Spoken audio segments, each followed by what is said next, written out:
నమస్తే, welcome to Kakatiya TV Telangana elections war. ఈరోజు మన కాకతీయ టీవీ తెలంగాణ ఎలక్షన్స్ వార్లో హైదరాబాద్ టీఆర్ఎస్ పార్టీ ఎంపీ అభ్యర్థి పుష్త శ్రీకాంత్ గారు ఉన్నారు. ముఖ్యంగా హైదరాబాద్ అంటేనే ఓల్డ్ సిటీ. మరి ఈసారి జరిగే పార్లమెంట్ ఎన్నికల్లో ఓల్డ్ సిటీలో ఏ జెండా ఎగరబోతుంది? మరి అటు ఎంఐఎం పార్టీని కాదని, ఇటు బీజేపీ పార్టీని కాదని, మరి ఈసారి సరికొత్తగా గులాబీ జెండాను ఎగరవేసేందుకు పుష్త శ్రీకాంత్ గారు ఏ విధంగా ముందుకెళ్తున్నారు, మరి ప్రచారం ఏ విధంగా జరుగుతుంది, ఇప్పుడు ఆయన మాటలు తెలుసుకుందాం. నమస్తే, బాగున్నారు సార్? నమస్కారం. ముందుగా మీకు కంగ్రాచులేషన్స్. Thank you. ఎందుకంటే హైదరాబాదు ఎంపీ అంటే మామూలు విషయం కాదు. మరి టీఆర్ఎస్ పార్టీ మీరు యంగ్ డైనమిక్ లీడర్లా ఉన్నారు, మీకు టికెట్ ఇవ్వడం జరిగింది. మరి దీనిపై మీ అభిప్రాయం ఏంటి? ఏం లేదండి, ఒకటి మా పాత చరిత్ర ఉంది. ఓకే. మా నాన్నగారు 94లో కాంటెస్ట్ చేశారు. మా నాన్నగారి పేరు పుస్తే బాబురావు. ఓకే. ఆయన 94లో అసద్ గారికి అగెన్స్ట్గా కాంటెస్ట్ చేశారు. ఆయన చేసిన సోషల్ సర్వీసెస్ ఉన్నాయి. అలాగే మాది పొలిటికల్ ఫ్యామిలీ కాబట్టి 2009లో మా మదర్ టీడీపీ నుంచి కార్పొరేటర్గా కాంటెస్ట్ చేశారు. ఓకే. అప్పుడు కూడా స్వల్ప మెజారిటీతో మేము ఓడిపోయాము. కాబట్టి మాకు ఒక ఐడెంటిటీ ఓల్డ్ సిటీలో ఉంది. కాబట్టి కేసీఆర్ గారు ఏతుందో మమ్మల్ని గుర్తించి మాకేతుందో ఈ టికెట్ కేటాయించారు. ఆయనకు చాలా చాలా ధన్యవాదాలు. ఇంకా కేటీఆర్ గారు కూడా ఆయన కూడా మా వర్కింగ్ ప్రెసిడెంట్గా ఉన్నారు కాబట్టి ఆయనకు కూడా ధన్యవాదాలు. ఇంకా ఇక్కడ విషయానికి వచ్చినప్పుడు, ఓల్డ్ సిటీ విషయానికి వచ్చినప్పుడు, పాత ఈ రెండు పార్టీలు మతతత్వ పార్టీలు. ఏదైనా అంటే బీజేపీ తీసుకోండి, ఎంఐఎం తీసుకోండి. మా టీఆర్ఎస్ అనే పార్టీ ఏతుందో ఇది సెక్యులర్ పార్టీ. ఇంతవరకు చేసిన అభివృద్ధి అనుకోండి, మాకు మొత్తం కేసీఆర్ గారు చేసిన పథకాలు అనుకోండి, అవి అవుతుంది మాకు స్ట్రేట్ అవే మాకు ఒక బ్రహ్మాస్త్రం అది. ఆ పథకాల విషయానికి వచ్చినప్పుడు ప్రతి పథకం అనేది డైరెక్ట్ మనకేతుందో ఈ పబ్లిక్లో దూసుకెళ్ళే పథకాలు ఉన్నాయి. కాబట్టి ఇప్పుడు కేసీఆర్ గారు ఏతుందో టోటల్ ఇండియాలో #1 సీఎంగా ఆయన గుర్తింపు పొందారు. Sir, okay. మొత్తానికి అయితే మీకు టీఆర్ఎస్ పార్టీ టికెట్ ఇవ్వడం మీకు చాలా ఆనందంగా ఉంది, హ్యాపీగా ఉంది. అవునండి. మరి నిన్ననే మీరు నామినేషన్ చేశారు. అవునండి. మరి మీరు ఫస్ట్ టైం నామినేషన్ చేశారా? ఇప్పుడు ఇంతకుముందు ఏమైనా ఎలక్షన్లో మీరు పోటీ చేశారా? మీరు అసలు ప్రత్యక్ష రాజకీయాలకు ఎప్పుడు వచ్చారు? నేను ప్రత్యక్ష రాజకీయాల్లో 90స్లోనే వచ్చానండి, కానీ ఇంతవరకు నేను పోటీ చేయలేదు. ఓకే. ఇది ఫస్ట్ టైం పోటీ చేస్తున్నా. ఇదివరకు మా నాన్నగారు చేశారు, మా మదర్ చేశారు, నేను ఇప్పుడు నేను చేస్తున్నాను తొలిసారిగా. అది మళ్ళీ హైదరాబాద్ అంటే ఓల్డ్ సిటీ. అవునండి. మరి అది ఎంపీ, మళ్ళీ మామూలు విషయం కాదు. మరి ఇంతటి అవకాశం మీకు వచ్చింది కాబట్టి మీరు ఈసారి హైదరాబాద్లో ఎంపీగా గెలవడానికి, టీఆర్ఎస్ పార్టీని గెలిపించడానికి మరి ఏ విధంగా ముందుకెళ్తున్నారు మీరు? మేము తప్పకుండా ప్రజల్లోకి మేము ఒకటే కేసీఆర్ గారు చేసిన పథకాలను తీసుకొని వెళ్తామండి. ఆ పథకాలన్నిటికీ నేను ఇందాక కూడా చెప్పాను, మాకు మా సెక్యులర్ పార్టీ కాబట్టి హిందూస్ అనుకోండి, ముస్లిమ్స్ అనుకోండి, ఏ కులానికి చెందిన వాళ్ళని, ఏ వర్గానికి చెందిన వారైనా కానీ తప్పకుండా ఆకర్షితులయ్యారు. కాబట్టి తప్పకుండా మాకు ఓటు వేస్తారు. ఓటు వేసిన తర్వాత మేము, ఎందుకంటే మొన్న రీసెంట్లీ అయిన అసెంబ్లీ ఎలక్షన్సే దీనికి నిదర్శనం. ఓకే. మీరు ఆల్రెడీ రాజకీయాల్లో ఉన్న ఫ్యామిలీ అంటారు. నిజంగా మీ కుటుంబ నేపథ్యం ఏంటి? రాజకీయాలు రాకముందు మీరు ఏం చేసేవారు? రాజకీయాలు అంటే మా తాతయ్య గారు కూడా, ఆయన కూడా ఫ్రీడమ్ ఫైటర్ అండి. ఓకే. సో అది కాకుండా ఇప్పుడు మా నాన్నగారు అవుతుందో ఆల్ ఇండియా రేషన్ షాప్స్కి ప్రెసిడెంట్ ఉండే. Okay, nice. ఇక దాని తర్వాత నేను కూడా రేషనింగ్లో నేను కూడా నాకు అవుతుందో స్టేట్ లెవెల్ పోస్ట్ ఉంది. ఇక్కడ కూడా ముందు ఇదివరకు నేను సిటీకి ఇక్కడ ఒక ప్రాతినిధ్యం వహించాను. టీడీపీలో కూడా నేను అవుతుందో ఇదివరకు నాకు సిటీ వైస్ ప్రెసిడెంట్ ఉండే. కాబట్టి మా సర్వీస్ అనేది ఒక సోషల్ సర్వీస్. పార్టీని పక్కకు పెట్టినా కానీ మనం ఒక సర్వీస్ ఉంది కాబట్టి, ఐడెంటిటీ ఉంది కాబట్టి కేసీఆర్ గారు గుర్తించారు. ఆ విషయానికి వచ్చినప్పుడు మేము ఈ మతము ఆ మతం అనుకోకుండా ప్రతి ఎవరైనా సర్వీస్ ఆశించి వచ్చినప్పుడు తప్పకుండా సర్వీస్ ఇస్తాం. మామూలుగా తెలంగాణ ఉద్యమంలో పనిచేసిన వారు ఉన్నారు, టీఆర్ఎస్ పార్టీలో సీనియర్ నాయకులు ఉన్నారు. చాలా మందిని కాదని మరి కేసీఆర్ గారు, కేటీఆర్ గారు, టీఆర్ఎస్ పార్టీ టికెట్ మీకే ఇచ్చింది. కారణం ఏంటి? అది టికెట్ ఇవ్వడానికి ఒక్కటే మాట ఇందాక చెప్పాను నేను, మనం చేసే ఐడెంటిటీ, మన వర్కే మన ఐడెంటిటీ అండి. ఓకే. అది నో డౌట్ మీరు అన్నట్టు టీఆర్ఎస్ పార్టీకి సంబంధించిన వాళ్ళు ఏతుందో వాళ్ళు ఉద్యమాల్లో పార్టిసిపేట్ అయ్యారు. పార్టిసిపేట్ అన్నంత మాత్రం అంటే మనం కూడా తెలంగాణ కావాలని కోరుకునే వాళ్ళు మొదటి మనుషులు మనం. ఓకే. ఆ వరుసలో ఉన్నాం. కానీ పార్టీ వేరైనా కానీ మనం తప్పకుండా ఇదివరకు పార్టీ వేరేగా ఉండే కాబట్టి మన గుర్తింపు అంటే టీఆర్ఎస్లో ఉద్యమం చేసే వాళ్ళైనా కానీ మేమందరం ఒకటే.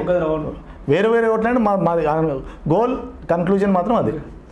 ప్రధానంగా వింటున్నాం మనం ఇప్పుడు తెలంగాణ వ్యాప్తంగా హాట్ టాపిక్ గా మారింది సారు కారు 16 అని. అవునండి. ఆ 17వ సీటు ఆ ఒక్కటి ఉందే, ఆ ఒక్కటి మీదే ఇప్పుడు హైదరాబాద్ ఎంపీ. అవునండి. మరి ఆ ఒక్కటి కూడా గెలిచేందుకు టీఆర్ఎస్ పార్టీ మిమ్మల్ని ఇక్కడ హైదరాబాద్ ఎంపీగా బరిలో దింపింది. అవునండి. మరి ఆ ఒక్కటిని ఫ్రెండ్లీ కంటెస్ట్గా వదిలిపెట్టింది. అవునండి. మరి మీరు ఇప్పుడు ఎంపీగా ఇక్కడ పోటీ చేస్తున్నారు టీఆర్ఎస్ పార్టీ తరఫున. అవునండి. మరి ఆ భయం మీకు ఏమైనా ఉందా? ఏమనిపిస్తుంది మీకు? ఎలాంటి భయం లేదండి. ఎందుకంటే ఒకటే విషయం మీకు చెప్పదలుచుకున్నాను. ఓకే. ఇప్పుడు ఒక విషయం చెప్తే మీకు, ఎందుకంటే హిందూ అంటే మనం ఒక పర్టికులర్ సబ్జెక్ట్ తీసుకుని వచ్చినప్పుడు ఒక మన దేవుడు శంకరుడు అనుకోండి, ఆయన ఏం చేశారు, వినాయకునికి కుమారస్వామికి ఆయనకు ఒక ఎక్స్పెరిమెంట్ పెట్టారు. అంటే వాళ్ళ టెస్ట్ తీసుకున్నారు. మీరేతుందో మీ బల నిరూపణ చేసుకోవడానికి మీకు ఒక ఎగ్జామ్ పెట్టారు, అవకాశం ఇచ్చాడు. కాబట్టి ఎవరు ఇచ్చిన తర్వాత ఆ అవకాశాన్ని ఫ్రెండ్లీగానే ఇద్దరికి పెట్టారు. కాబట్టి ఎవరు నెగ్గుతారనేది ఆయనకు తెలియదు. నెగ్గేవారు ఆటోమేటిక్గా ఎంపీ అవుతారు. Okay right. నిజంగానే మీకు ఇది మంచి అవకాశం అండి. ఫ్రెండ్లీ కంటెస్టింగ్ అయినా కూడా మంచి అవకాశం అండి. మరి నిజంగా మీరు ఎన్నికలు గెలవడానికి ఈ హైదరాబాద్ కాన్స్టిట్యున్సీలో పార్లమెంట్ నియోజకవర్గంలో ఇప్పుడు టీఆర్ఎస్ పార్టీ బలం ఏ విధంగా ఉంది? అసలు టీఆర్ఎస్ పార్టీ బలంగానే ఉందండి. క్యాడర్ ఎలా ఉంది? ప్రజలు ఏమనుకుంటున్నారు? ప్రజలు మాత్రం ఒక్కటే కోరుకుంటున్నారండి. నేను ఒక్కటే మాట, టీఆర్ఎస్ పార్టీ రావాలి రూలింగ్లో ప్రతి జాగాలో. ఎందుకంటే ఇందాక చెప్పాను, అసెంబ్లీనే ఒక నిదర్శనం. తప్పకుండా మా కేసీఆర్ గారు చేసిన పథకాలే మాకు బ్రహ్మాస్త్రం. మేము నెగ్గుకొని వస్తాము. ఎవరు ఏ పార్టీలు వచ్చినా కానీ వాళ్ళు డిపాజిట్ కోల్పోతారని చెప్పి చెప్తున్నాను. మీకు ఆల్రెడీ మీరు నామినేషన్ చేశారు అండి, బీఫారం కూడా మీకు ఇచ్చారు, నామినేషన్ చేశారు. అవునండి. అంటే ఖచ్చితంగా టీఆర్ఎస్ పార్టీ మిమ్మల్ని హైదరాబాద్ ఎంపీగా కంటెస్టింగ్కి ప్రోత్సహించింది, చేస్తుంది. అవును. మరి అదే విధంగా ఈ హైదరాబాద్లో గెలిచేందుకు మీకు ఎటువంటి సూచనలు సలహాలు ఇస్తుంది? మాకు ఒక్కటి మాట చెప్పారండి, మీరు మీ కార్యకర్తలను తీసుకొని ప్రజల్లోకి దూసుకెళ్ళాలి. తప్పకుండా మీరు నెగ్గుతారు. అది ఫ్రెండ్లీ పార్టీ అని నో డౌట్, మీరు అన్నట్టు కరెక్టే. కానీ ఏదైతుందో మీరు వెళ్ళిన తర్వాత ప్రజల నాడి మనకు తెలియదు. వాళ్ళు ఎవరికి ఓటేస్తారనేది బ్యాలెట్ బాక్స్లోనే ఉంటుంది, ఈవీఎం మిషన్లోనే ఉంటుంది. అది ఫైనల్ నెగ్గేది అక్కడ, ఫైనల్ తెలిసేది అక్కడే. ప్రధానంగా చూసుకుంటే ఈ హైదరాబాద్ ఎంపీ నియోజకవర్గంలో, పార్లమెంట్ నియోజకవర్గంలో 7 కాన్స్టిట్యున్సీలలో 6 కాన్స్టిట్యున్సీలు ఎంఎం పార్టీ లీడింగ్ లో ఉంది, అధికారంలో ఉంది. అవునండి. ఒక గోషామోహన్ బీజేపీ అధికారంలో ఉంది. మరి ఇప్పుడు బీజేపీని కాదని ఎంఐని వద్దనుకొని టీఆర్ఎస్ పార్టీకే ఇక్కడ హైదరాబాద్ లో పార్లమెంట్ నియోజకవర్గ ప్రజలు ఎందుకు ఓటేయాలి అంటే మీరు వాళ్ళకి ఏం చెప్తారు? తప్పకుండా ఇప్పుడు ఒక్కటే మాట అండి, ఇప్పుడు అసెంబ్లీ ఎలక్షన్స్ అనేది వేరండి, పార్లమెంట్ ఎలక్షన్స్ అనేది వేరే. ఒకటి నేను అనేది ఏంటంటే, ఇప్పుడు ఒక ఐడెంటిటీ ఫేస్ వాల్యూ కూడా ఉంటుంది. ఇంకోటి మా సీఎం గారు చేసిన పథకాల విషయానికి వచ్చినప్పుడు అవి ప్రతి ఇంటికి చేరుకుంటున్నాయి. ఇప్పుడు కంపల్సరీ మేము నెగ్గుకొని వస్తాము ఆ విషయానికి వచ్చినప్పుడు. ఇంకోటి మేము గెలుస్తామని చెప్పి మాకు ఆ ధీమా ఉంది కాబట్టి మేము ఖచ్చితంగా గెలుస్తాము, అది చూపిస్తాము కూడా.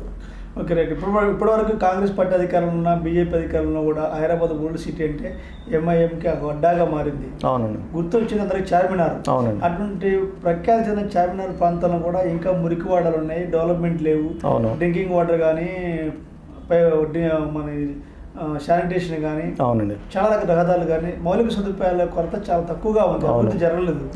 మరి ఇప్పుడు మీరు ఈ హైదరాబాద్ పార్లమెంట్ నియోజకవర్గంలో మీరు ప్రధానంగా గుర్తించిన సమస్యలు ఏంటి? ఫస్ట్ సమస్య అండి మూసి ప్రఖ్యాళన. మూసి విషయాన్ని మూసి ప్రఖ్యాళన కంపల్సరీ అది ఫస్ట్. ఇంకో విషయానికి వచ్చినప్పుడు మాకు ఇక్కడ ఎడ్యుకేషన్ అవేర్నెస్ అండి. ఇప్పుడు ఎందుకంటే ఓల్డ్ సిటీని మేము గోల్డ్ సిటీ చేయాలనుకుంటున్నాం. సూపర్. దాన్ని మించింది ఏం లేదు. ఎందుకంటే మనకు ఆ అవగాహన లేదు పబ్లిక్లో. ఆ ముందటి సంది అవుతుందో ఎడ్యుకేషన్ లేదు కాబట్టి ప్రాబ్లమ్స్ అయ్యాయి. ఇప్పుడు ఎడ్యుకేషన్ ప్రతి ఇంట్లో ఎడ్యుకేషన్ అనేది ఉంది కాబట్టి ఇప్పుడు మెల్లిమెల్లిగా ప్రతి ఒక్కరు ఒక మార్పు కోరుకుంటున్నారు. ఆ మార్పు కోరుకుంటున్నారు కాబట్టి మేము తప్పకుండా ఇక్కడున్న ప్రాబ్లమ్స్ ఏదో day to day, even Charminar అనుకోండి, ఒక tourist spot, tourism spot Charminar ఒక అవుతుందో ఆల్రెడీ అది మంచి గుర్తింపు ఉంది చార్మినార్ అనేది హైదరాబాద్లో. అక్కడ టూరిస్ట్ స్పాట్ని ఇంకా డెవలప్మెంట్ చేయాలని చెప్పి. ఇంకోటి వీలు పడితే మేము ఒకటే మాట, సౌత్ సైడ్ ఇంతవరకు అవుతుందో ఎలాంటి ఒక అంటే ఇదివరకు మీకు తెలుసు రాష్ట్రపతి భవన్ అయితే ఉంది ఇక్కడ ఒక మాట, అది కాకుండా ఇక్కడ మేమైతే ఒకటే మాట, ఇయర్లీ వన్స్ పార్లమెంట్ సెషన్ కూడా ఇక్కడ రావాలి. చౌమల ప్యాలెస్ అనుకోండి, ఫలక్నుమా ప్యాలెస్ అనుకోండి, అలాంటిది ఇక్కడ వచ్చి అలాంటిది అయిపోతే మొత్తం ఇది ఓల్డ్ సిటీ గోల్డ్ సిటీ రూపంలో మారిపోతుంది. ఎందుకని ఎంఐఎం పార్టీ కానీ ఇంతకుముందు ఉన్న వాళ్ళు కాంగ్రెస్ పార్టీ వాళ్ళు కానీ ఈ ఓల్డ్ సిటీని డెవలప్ చేయలేకపోయారు? ఎందుకని కారణం ఏంటి? ఇంకా దానికి రకరకాల కారణాలు ఉన్నాయండి. ఇంకా మనం ఈ కారణం ఆ కారణం చెప్పలేము. కానీ ఇప్పుడు మాత్రం మార్పు కోరుకుంటున్నారు ప్రజలు కాబట్టి మనం తప్పకుండా ఆ మార్పు మేము ఖచ్చితంగా తీసుకొస్తామని చెప్తున్నాం.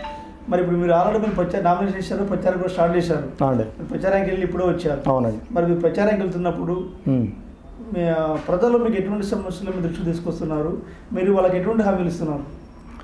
ప్రజలు ఒకటే మాట అంటున్నారండి, వాళ్ళు కోరేది మార్పు. ఓకే. ఇంతవరకు మేము రకరకాల పార్టీలకు అవకాశం ఇచ్చాము, అంటే అసెంబ్లీలో అనుకోండి, మళ్ళీ పార్లమెంట్ విషయాన్ని కూడా వేరే వేరే, ఇప్పుడు ఇది ఒక పార్టీ నెగ్గుంటూ వస్తుంది కాబట్టి అవకాశం ఇచ్చాము. ఇప్పుడు మీరు అడుగుతున్నారు కాబట్టి మేము తప్పకుండా మీకు, ఎందుకంటే మాకు కావాల్సింది ఒక మార్పు.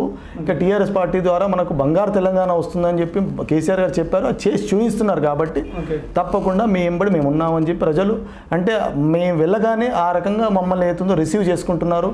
వాళ్ళు ఇచ్చే రెస్పాన్స్ ఆ విధంగా ఉంది కాబట్టి ఆ నమ్మకం అనేది మాకు కుదిరింది కాబట్టి మేము ఆ విషయం చెప్తున్నాం. ఓకే. టీఆర్ఎస్ పార్టీకి కానీ మీకు కానీ హైదరాబాద్ ఎంపీని కైవసం చేసుకోవడానికి, అంటే గెలవడానికి ఇక్కడున్న మీకు బలాలు ఏంటి, బలహీనతలు ఏంటి?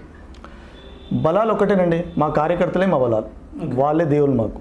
నేను ఎందుకంటే బలహీన విషయానికి వచ్చిన బలహీనలు అంటే నేను ఒకటే మాట ఏమంటానంటే, ఇప్పుడు పబ్లిక్ ఒకటి ఏంటంటే బయట న్యూస్ సిటీలో ఇప్పుడు మీరు అన్నారు ఇందాక, అక్కడ 16 సార్ అవుతుందో 16 అక్కడ ఒకటి ఇక్కడ మా మాట అన్నారు కాబట్టి అది ఏతుందో మేము ఆ మార్పు తెచ్చి చూపిస్తాం.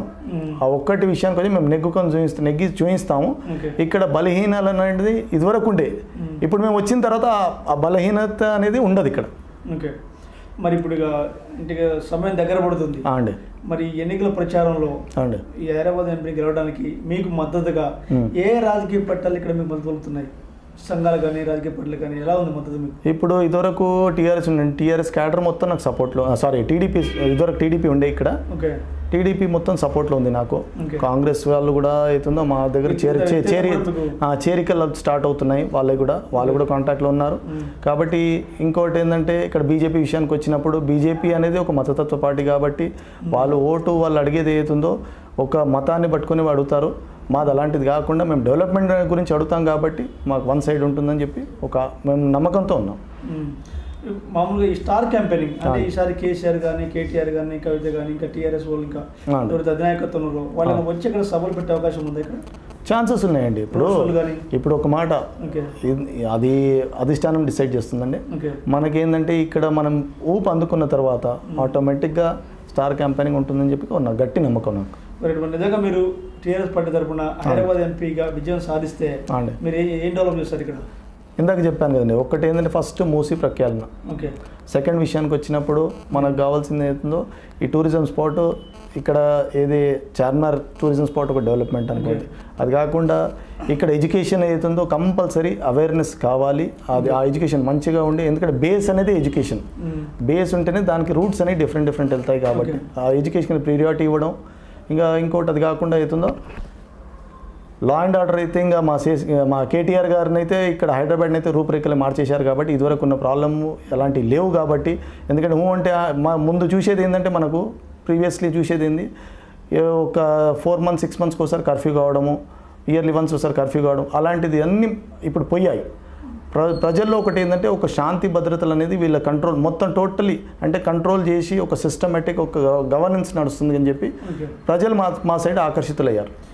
మరి ప్రధానంగా ఈ ఎన్నికల్లో మీకు ప్రత్యర్థి అంటే ఎవరు అనుకుంటున్నారు మీరు? ఇంకా నేను ఇదే చెప్పాను కదండి, ఎందుకంటే ప్రత్యర్థి అనేది నేను నా పర్టికులర్ నేను టీఆర్ఎస్ గెలుస్తానని చెప్తాను, నాకు ప్రత్యర్థి లేరు అంటాను నేను ఒకటే మాట. ఎందుకంటే పార్టీ మా చేసే మా కార్యక్రమాలు అనుకోండి, మా పథకాలు అనుకోండి, అది మా బ్రహ్మాస్త్రం కాబట్టి మాకు ఖచ్చితంగా మాకు ప్రత్యర్థి లేడు అంటాను నేను. ప్రత్యర్థి లేడు. ఓకే. మరి ఇంత మీరు యంగ్ డైనమిక్ లీడర్గా ఉన్నారు, మరి ఈసారి పార్లమెంట్ ఎన్నికలు గెలవాలంటే మీరు హైదరాబాద్ పార్లమెంట్ ఎన్నికల ప్రజలకు మీరు ఏం చెప్తారు? ఒకటే మాట, మీకు నేను చేయగలుగుతాను ఒకటి, ఇక్కడ ఏతుందో ఎంపీగా నేను ఒకటి గెలిచాను అనుకోండి, మీకు ఎల్లవేళలా ఉంటాను. ఇక్కడ కావాల్సిన డెవలప్మెంట్ కాబట్టి ఆ డెవలప్మెంట్ విషయానికి వచ్చినప్పుడు నేను అన్ని రకాలు, ఎందుకంటే మా పథకాలు మా బ్రహ్మాస్త్రం కాబట్టి ఆ పథకాలు దూసుకెళ్ళి ఇంకా ఏమున్నాయో ఎందుకంటే ప్రతి వర్గానికి కేసీఆర్ గారు ఏతుందో ఏదో రకంగా అకామిడేట్ చేస్తున్నారు. అది కాబట్టి అది ఆకర్షితులై వస్తున్నారు కాబట్టి మేము మీకు ఏ రకంగా అయినా కానీ ముందు నిలబడతాము. ఇప్పుడు రూలింగ్లో మొన్న రీసెంట్లీ అయిన ఎలక్షన్స్ దీనికి నిదర్శనం కాబట్టి మేము మీకు వన్ సైడ్ ఏతుందో పబ్లిక్ మాకు డెవలప్మెంట్ కాబట్టి ఓల్డ్ సిటీని ఒక న్యూ సిటీగా చేస్తామని చెప్పి డిసైడ్ చేస్తాం. మీ జీవిత ఆశయం ఏంటి సార్? ఇంకా జీవిత ఆశయం ఏంటండి, మనకి ఇప్పుడు ఏంటంటే పాలిటిక్స్లో ఉన్నాం కాబట్టి మేము ఎప్పుడైనా మా కేసీఆర్ గారు అండదండలో ఉండాలని చెప్పి మా కోరిక. ఇప్పుడు ప్రధానంగా బయట ఒక ప్రచారం జరుగుతుంది, ఎంఐఎం పార్టీ తోటి టీఆర్ఎస్ పార్టీ ఫ్రెండ్లీగా ఉంది కాబట్టి అవును టీఆర్ఎస్ పార్టీ కావాలనే పుష్ట శ్రీకాంత్ను హైదరాబాద్ ఎంపీగా కంటెస్టింగ్ చేపిస్తుంది, అవును డమ్మీ క్యాండిడేట్ను పెట్టారు అవును అనే ఆరోపణలు బయట బాగా ప్రచారం జరుగుతున్నాయి. ఓకే, మరి ఈ ఆరోపణలకు మీరు ఎటువంటి సమాధానం చెప్తారు? ఆరోపణలకు మనం ఇచ్చే ఆన్సర్ ఒకటేనండి, మేము చేసి ప్రూఫ్ చేసి చూపిస్తాం. ఒకటి ఏంటంటే రకరకాలుగా మనకు అవుతుందో రూమర్స్ ఉంటాయి, రకరకాల ఆరోపణలు ఉంటాయి, కానీ దానికి రిజల్ట్ ఏంది ఫైనల్గా కన్క్లూజన్ మనకి అవుతుందో రిజల్ట్ వచ్చిన తర్వాత కన్క్లూజన్గా మనకి అవుతుందో మన వచ్చే ఓట్లు మనకు వచ్చేది అవుతుందో మన రిజల్ట్, ఆ రిజల్ట్ విషయానికి వచ్చినప్పుడు మేము అప్పుడు చూపిస్తాము. ఎందుకంటే మేము ప్రజల్లోకి వెళ్ళినప్పుడు మాకు ఒక్కటే మాట వస్తుంది ఏంటంటే టీఆర్ఎస్ ఇక్కడ కావాలి అనే మాట వస్తుంది.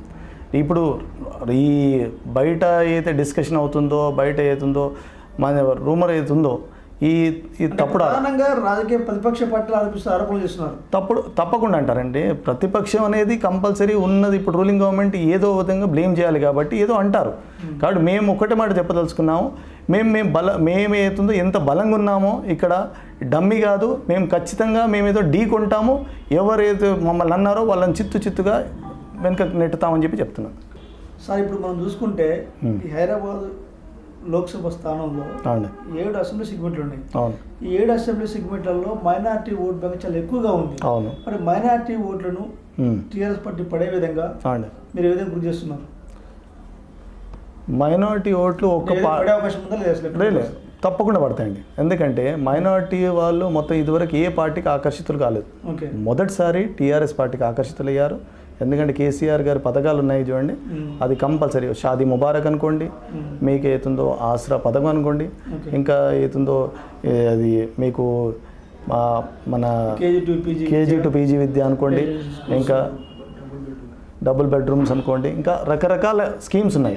ఇప్పుడు ఒక స్కీమ్ అని కాదు, ఇప్పుడు మైనారిటీస్ అనేది దాంట్లో లాభపడుతున్నారు. ఆ లాభపడినప్పుడు ఆటోమేటిక్గా వాళ్ళు లాభపడిన తర్వాత ఇంతవరకు వాళ్ళకి ఎలాంటిది అవుతుందో ఆ బెనిఫిట్ ఏ గవర్నమెంట్ చేయలేదు కాబట్టి వాళ్ళు ఆకర్షితులై వాళ్ళంతలో వాళ్ళు మనం ఏమంటున్నారంటే మేము టీఆర్ఎస్ పార్టీకు మేము ఓటేస్తామని చెప్తున్నారు. కాబట్టి ఖచ్చితంగా మేమవుతుందో ఈసారి మ్యాక్సిమం మాకైతే మైనారిటీ ఓట్సే వస్తాయని చెప్పగలుగుతాను.